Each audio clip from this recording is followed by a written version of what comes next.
Want to surprise your opponents right from the first move? In today's chess video, we're diving into some powerful opening tricks for black, starting with e4 e5, knight f3, knight c6, and then bishop c4. This is the Italian game, which is probably the most common opening setup you will ever see.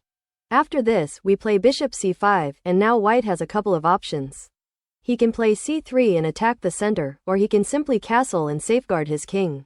Another popular move is d3, defending the pawn and opening up this diagonal for the bishop. And this is what we want him to play because after that, we have this tricky little move, pawn to f5. It's called the Lucchini Gambit. From here, white plays knight g5, preparing a fried liver type of attack, but we just push this pawn, cutting off the bishop and attacking the knight.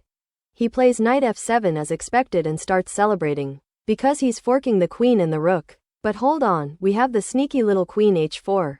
Now, if he's not careful and takes the rook, then he can pack his bags and go home because queen f2 is simply game over. Therefore, he cannot take the rook. So, if he wants to prevent this checkmate, then castling would seem the most obvious response. But after knight f6, our rook is now free to move, so white has to take it. We advance further, and look at this, in just 8 moves, we have so many deadly attacks around the king. In fact, queen h2 is threatening a checkmate, so the best way to defend is to go for h3. But then, we have this nasty knight taking on f2. This queen is under attack, so if he takes, we take back with our queen. If he goes to the corner, we push this pawn to open up the king. He can capture in 2 ways, but none of them work. His queen is helpless. It cannot take because we have queen g1 checkmate, and if he takes with the pawn, then we have d5, which not only attacks his bishop but also activates our bishop. As you can see, we are just crushing it with all these mating tactics, and there's no way he can save this game. Going back, let's look at another interesting line. So, rook takes, queen takes, and now, instead of moving to the corner, what if the king goes to h2? Well, then again, we have d5, bishop takes, and now comes the absolutely mind-blowing move, bishop to g4. Look, the queen is under attack, and unfortunately, it cannot leave the first rank because we still have this queen g1 checkmate.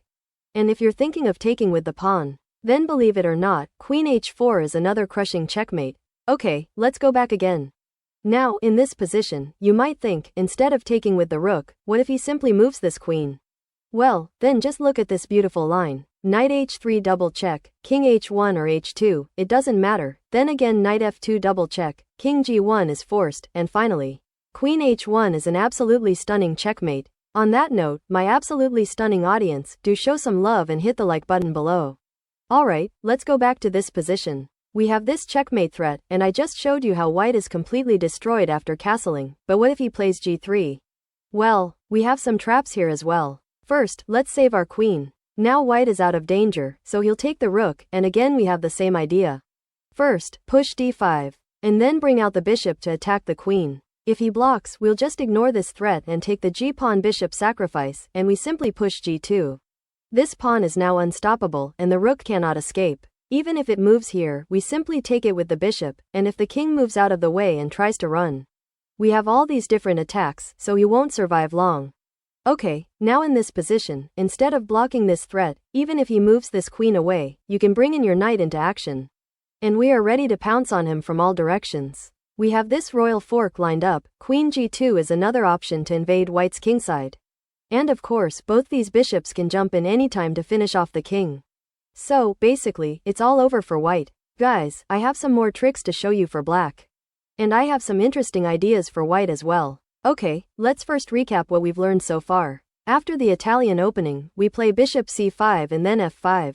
We've seen 7 winning traps where white tries to attack with his knight. The main ideas you need to keep in mind are to push f4 attack with your queen, get this knight out, play d5, activate this light squared bishop, and if required, bring in this knight as well. Now, these traps can be used when he gets his knight to f7. What if, after f4, he gives a check with the bishop? Well, then we'll play king f8. This knight is still in danger. He can't move it because then he simply loses his bishop, and if he decides to exchange, you won't take the bishop, instead.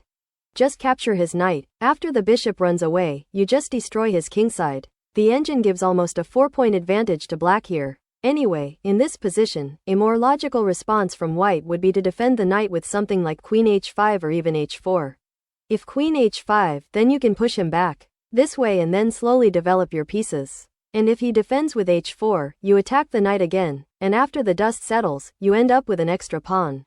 Of course, you cannot castle, but you're much better developed with all these attacking options. The engine gives black a 2.5 point advantage. Alright, let's go back. Now here, some of you might be wondering, what if he does not make any of these moves and simply accepts this gambit?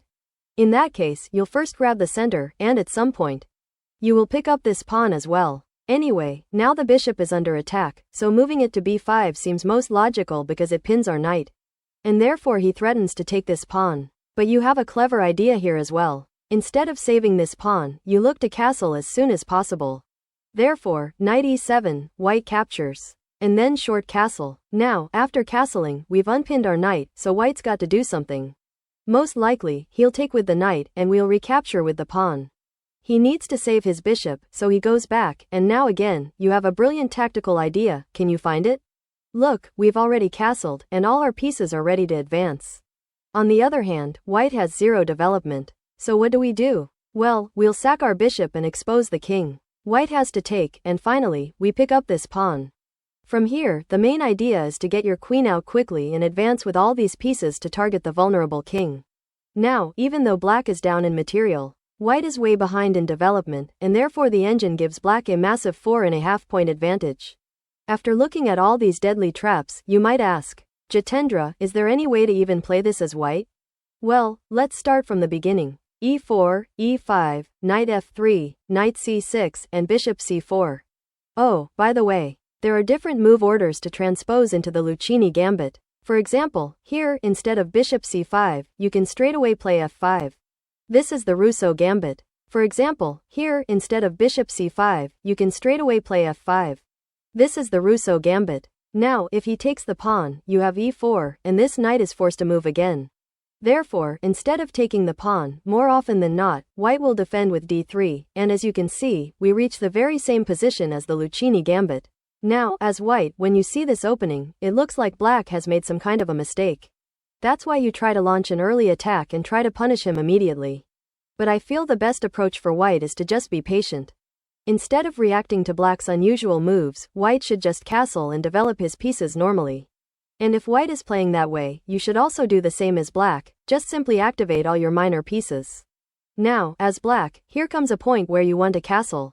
But because of this bishop, you're not able to. That's when you can play knight a5. This bishop has no squares left, and even if he tries to exchange this knight, you have this c6 move. And eventually this bishop will fall. According to AlphaZero, this is dead equal at the moment, so even if white plays this perfectly, you still have a good chance of winning this as black. And now, it's time for today's puzzle. Can you spot the winning move in this position? Drop your answer in the comments below, and let's see who can solve it first.